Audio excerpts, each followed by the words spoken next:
Maranata, vem Senhor Jesus. Queridos irmãos, estamos a viver esse momento inusitado na vida da nossa igreja, em que não podemos reunirmos fisicamente, mas sim podemos estar nesta reunião espiritual, cada um de nós a ter uma igreja na sua casa, o pastor aqui desse lado, a acreditar que os irmãos estão nesse momento reunidos em suas casas. Então cada casa uma igreja, e nós então unidos no Senhor Jesus para prestarmos a Deus esse culto que lhe é devido, e a minha oração é que este culto seja de edificação para nossas vidas e de glória para o nosso Deus. Esse seria o momento que nós dedicaríamos ao Senhor nossos dízimos e nossas ofertas. Não podemos fazê-lo aqui no templo, mas eu quero lembrar aos irmãos que os irmãos têm a hipótese de fazer a entrega dos seus dízimos, das suas ofertas, através da transferência bancária. Ou se você não tem essa possibilidade, você pode depositar o seu dízimo, a sua oferta, na caixa de correio da igreja, na nossa porta de entrada, e que faremos chegar à tesouraria da igreja.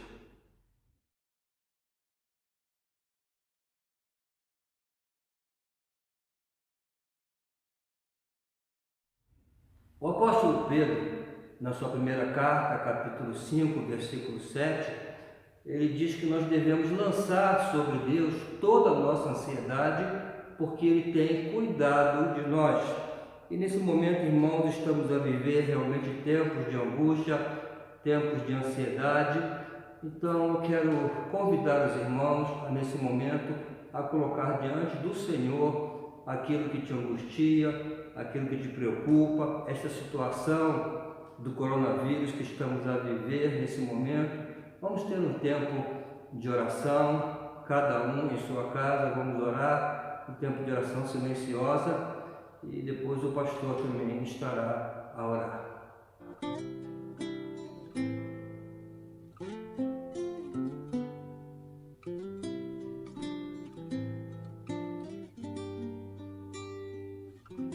Querido Pai, eu quero colocar diante de Ti nesse momento cada necessidade, cada preocupação, cada angústia, cada inquietação dos Teus filhos, Senhor. Tu conheces o que está no coração de cada um, Tu sabes o que cada um precisa. Também peço pela Tua igreja em geral, para que, Senhor, esse momento não seja de esfriamento, muito pelo contrário, que o Teu Espírito Santo possa usar para que haja um despertamento espiritual das nossas vidas.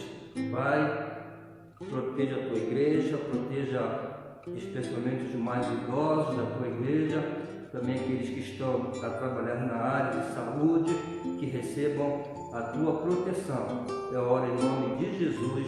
Amém. Irmãos, eu quero compartilhar com vocês hoje um tema sobre alguns sinais a respeito da segunda vinda de Jesus. Sinais que Jesus apresentou que precederiam a sua segunda vinda ou a sua volta a este mundo. O texto é Lucas capítulo 21, do versículo 5 ao 11, e eu farei a leitura nesse momento. E falando-lhe alguns a respeito do templo, como estava ornado de formosas pedras e dádivas, disse ele: quanto a isto que vedes, dias virão em que não se deixará aqui pedra sobre pedra que não seja derribada. Perguntaram-lhe então: Mestre, quando, pois, sucederão estas coisas? E que sinal haverá quando elas estiverem para se cumprir? Respondeu então ele: acautelai-vos, não sejais enganados, porque virão muitos em meu nome, dizendo: sou eu, e o tempo é chegado. Não vades após eles. Quando ouvirdes de guerra e tumultos, não vos assusteis, pois é necessário que primeiro aconteçam essas coisas, mas o fim não será logo. Então lhe disse: levantar-se-á nação contra nação e reino contra reino, e haverá em muitos lugares enormes terremotos, epidemias horríveis e devastadora falta de alimentos. Então sucederão eventos terríveis e surgirão poderosos fenômenos celestes. Amém? Amém. O texto que acabamos de ler faz parte do sermão escatológico de Jesus, onde ele responde aos seus discípulos sobre quais seriam os sinais que precederiam a sua volta a esse mundo, e também as coisas que ele havia dito que aconteceriam desde a destruição do Templo de Jerusalém, que aconteceu no ano 60 depois de Cristo, exatamente como ele havia predito. Então, as coisas que ele diz aqui, neste sermão escatológico, as coisas que ele diz aqui que iriam acontecer, compreendem o período desde a primeira vinda de Cristo, com sua morte humilhante e ressurreição gloriosa, até a sua segunda vinda em glória, para redimir seu povo e julgar os ímpios e dar início ao novo céu e à nova terra, onde habita a justiça e onde viveremos para sempre com o Senhor. Isso significa, irmãos, que nós estamos então dentro desse período que Mateus chama de princípio das dores. Nós estamos a viver esse período que compreende a primeira vinda de Cristo até a sua segunda vinda. Nós estamos dentro desse período. E o nosso Senhor Jesus diz que esse período seria marcado por alguns eventos, sinais que precederiam a sua volta, sinais que anunciariam que a sua volta está breve. E no texto que nós lemos, nós encontramos alguns desses sinais e que eu quero compartilhar com os irmãos, e também logo vou compartilhar as lições que podemos tirar desses sinais.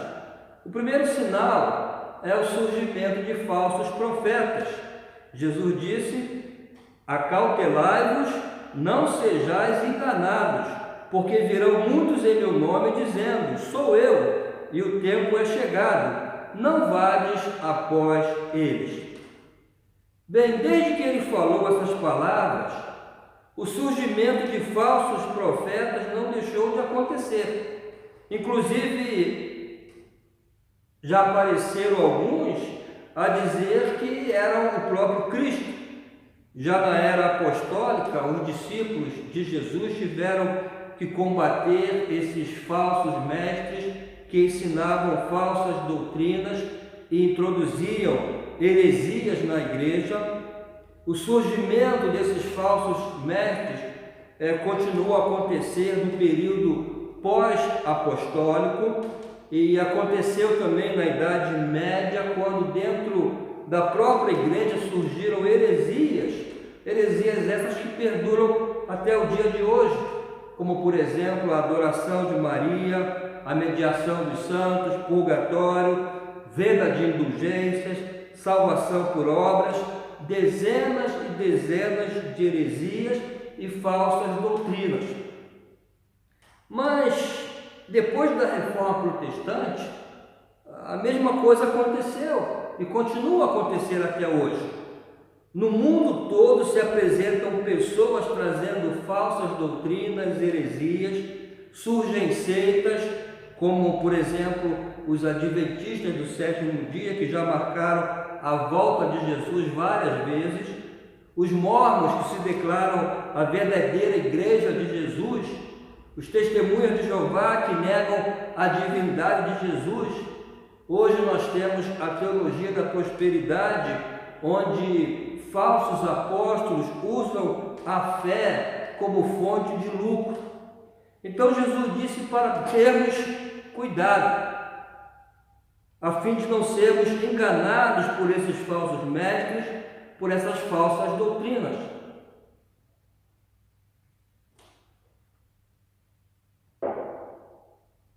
Um segundo sinal apresentado por Jesus seria o mundo em guerra. Ele falou assim: quando ouvirdes de guerra e tumultos, não vos assusteis, pois é necessário que primeiro aconteçam essas coisas, mas o fim não será logo. Então lhe disse: levantar-se-á nação contra nação e reino contra reino. Desde que Jesus falou essas palavras, nunca houve na história da humanidade um momento sequer, um período sequer sem guerras. Em alguma parte do mundo sempre há alguma guerra. A verdade é que o mundo sem Deus, o mundo dominado pelo pecado, não sabe viver em paz, não sabe viver sem guerra. O terceiro sinal apresentado por Jesus são grandes terremotos.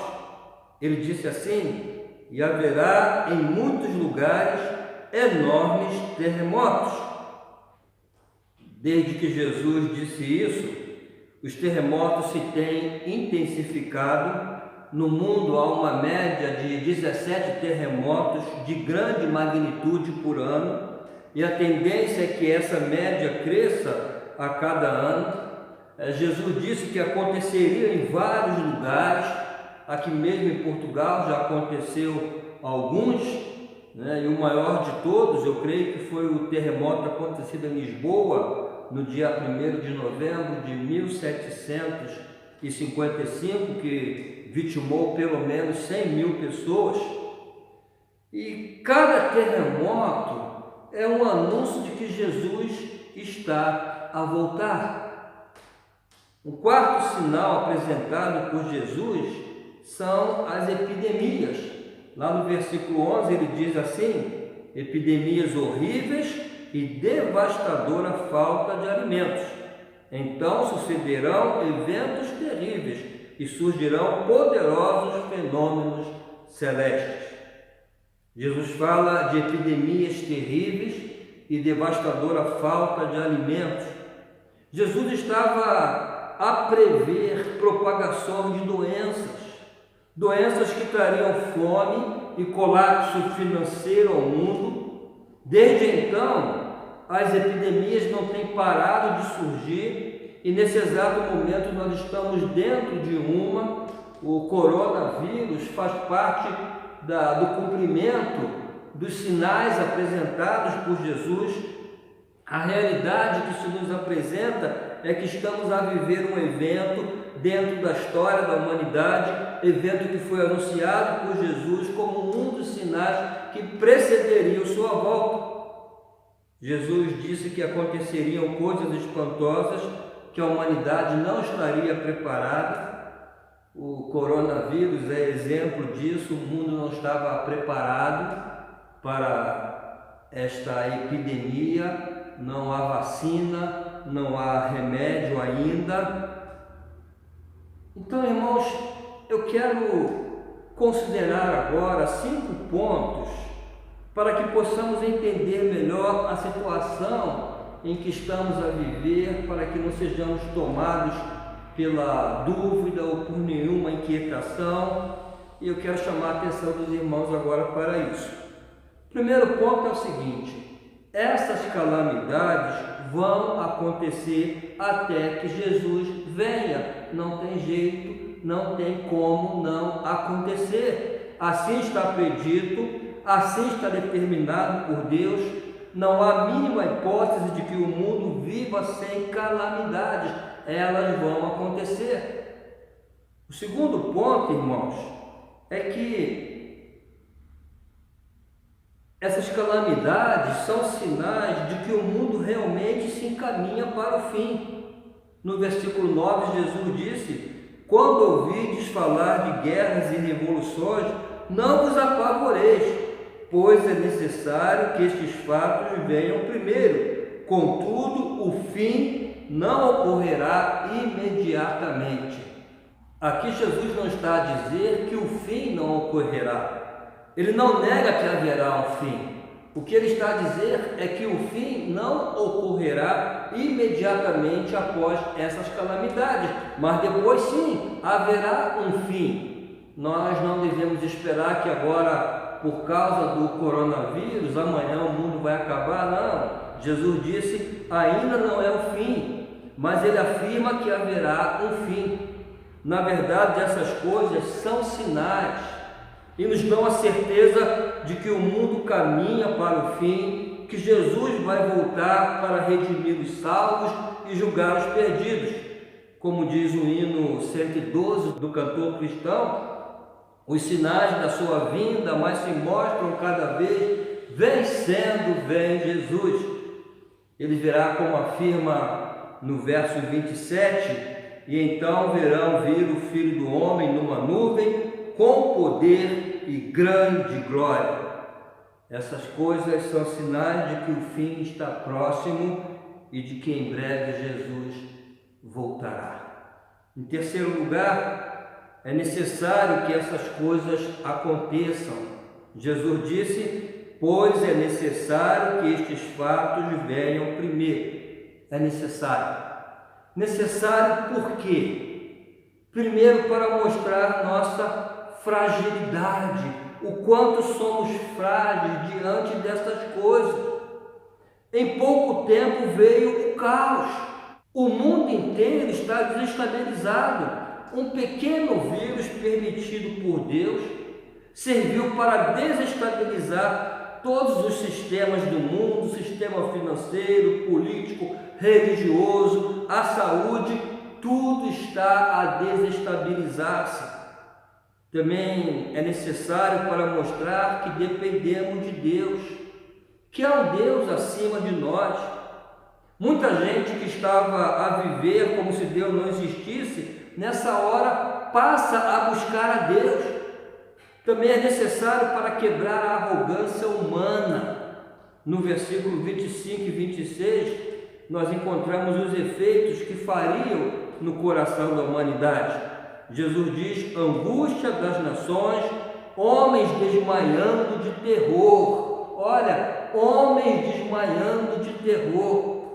Essas coisas mostram ao homem que ele não é autossuficiente, que ele não tem controle sobre seu destino. Há um Deus acima de nós que tem tudo debaixo do seu controle e do qual nós dependemos. Essas coisas também são necessárias para mostrar quão profundamente o pecado afetou a vida do homem na terra. Irmãos, Deus criou um mundo perfeito, onde tudo era muito bom, mas depois que Adão pecou, Deus disse, maldita é a terra por causa do teu pecado. O pecado que entrou no mundo através da desobediência de Adão e Eva perverteu a ordem cósmica, aniquilou a perfeição que havia no mundo e trouxe consigo todas essas tragédias e calamidades. Não só a raça humana, mas toda a natureza, toda a criação foi severamente afetada pelo pecado de Adão e Eva. Por isso Paulo diz em Romanos 8, 22, que toda a criação geme a esperar juntamente conosco pela redenção que virá da parte de Jesus Cristo. O pecado é tão terrível que afetou toda a vida do homem na terra. E finalmente, irmãos, essas coisas são necessárias porque nos fazem ansiar e desejar a vinda de Jesus para vivermos no reino de paz e prosperidade como ele prometeu. Versículo 27 e 28 dizem assim: então se observará o Filho do Homem vindo numa nuvem com poder e grande glória. Sendo assim, quando esses fatos começarem a surgir, exultai e levantai as vossas cabeças, pois está muito perto a vossa redenção. Irmãos, enquanto que ao mundo essas coisas causam medo, terror, angústia, nós devemos tirar o foco dessas coisas. Jesus diz: levantai as vossas cabeças, porque está muito perto a vossa redenção. Nós devemos olhar para o alto e dizermos: aleluia, a nossa redenção se aproxima. Não será aqui que vamos encontrar a paz, a segurança total e a felicidade perene, mas a nossa redenção se aproxima, e uma das evidências são essas calamidades. Por isso o cristão olha de maneira diferente para essas tragédias. Elas são sinais de que Jesus está voltando. O Rei está voltando. E por mais dolorosas que sejam, podemos dizer, assim como Paulo disse na carta aos Romanos, capítulo 8, versículo 18, porque para mim tem por certo que as aflições deste tempo presente não são para comparar com a glória que em nós há de ser revelada. Eu não vou concluir hoje esta mensagem, ainda quero considerar como devemos reagir como cristãos, ou que atitudes devemos ter diante dessas coisas, e especialmente do coronavírus. Na terça ou na quarta-feira, eu devo publicar a continuação dessa mensagem no meu canal de YouTube e no Facebook da igreja. Quero convidar os irmãos então para que assistam, mas que hoje os irmãos fiquem com essa mensagem. Não vamos ter uma preocupação excessiva. Cuidado sim, preocupação excessiva não. Agora Jesus diz: levantai os vossos olhos, olha para o alto, porque a vossa redenção está próxima. Amém? Que a graça de nosso Senhor e Salvador Jesus Cristo, o amor do nosso Deus e Pai e a comunhão do Espírito Santo estejam com todos vós, hoje e para sempre. Amém.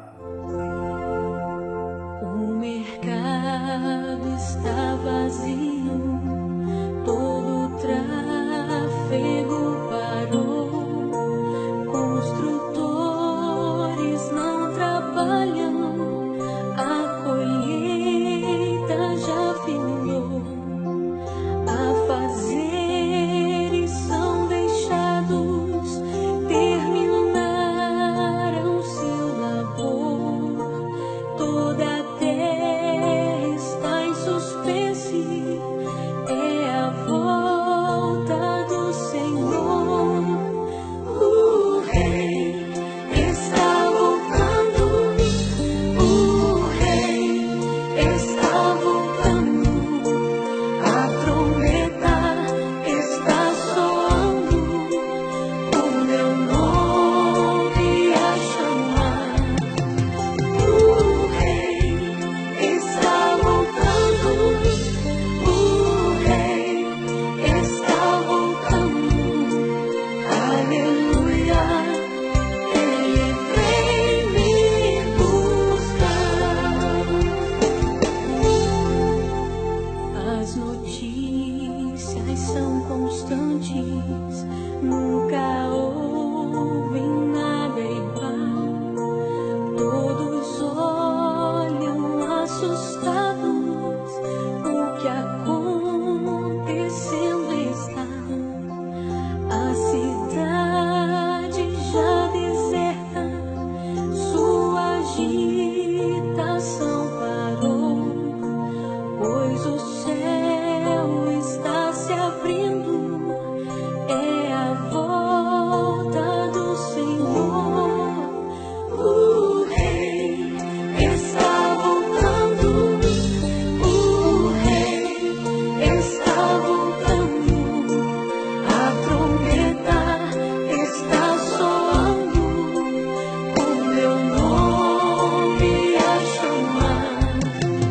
O Rei está voltando, o Rei está voltando, aleluia, Ele vem me buscar. Vejo o mundo